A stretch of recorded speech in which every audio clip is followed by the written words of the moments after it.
Why History Matters by Miriam Morales. I chose to do my presentation on the book American Nursing: A History of Knowledge, Authority, and the Meaning of Work by Patricia D'Antonio. Patricia D'Antonio offers an intimate and personal overview on the historical aspects of nursing in the 19th century. She reveals the gender roles of women and men in nursing, as well as the social classes that classified the nursing profession. D'Antonio provides an analysis and explanation for the relationship of nurses with physicians, the development of the profession, and how race, roles, education, and professional identity interplay.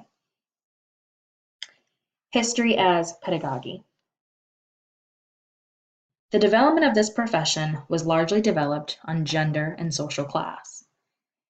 For example, nursing was primarily made up of middle-class white women, mothers, and free African American women. Male nurses mostly worked in mental asylums. Nursing was an inferior position when compared to that of physicians. The idea of paid nursing was taboo, especially for an African American nurse. African American nurses gave reason to pay nurses less. The history of nursing forms a practice of teaching because it offers a way to shape identity and connect with the profession, especially in a more intimate level. It also allows for an analysis and examination of sensitive topics. History as evidence. Understanding how evidence-based data illustrates the evolution of professional nursing practice provides a basis by which to grow. For example, a quote from the book offered a lot of insight. "The hands of nurses," she approvingly quoted, "are the physician's hands lengthened out to minister to the sick. Her watchful vigilance at the bedside is a trained vigilance supplementing and perfecting his watchful care. Her knowledge of the patient's condition an essential element in the diagnosis of disease. Her management of the physician, the practical side of medical science."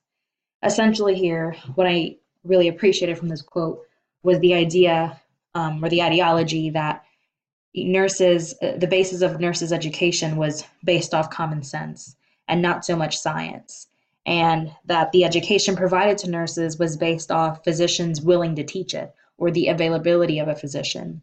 There wasn't a formal education system for nurses. Therefore, there was a lot of inequity in the education for nurses. Nurses were just a practical extension of the hands of the physician. So, understanding evidence-based data for the evolution of professional nursing practice builds value for the achievement of the earlier nurses.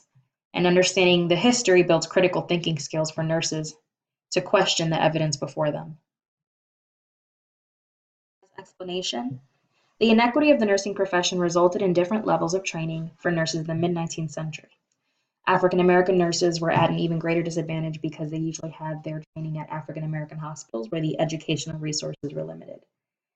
And ultimately, the development of standardized education, where nurses were taught the same knowledge, were developed based off of this inequity.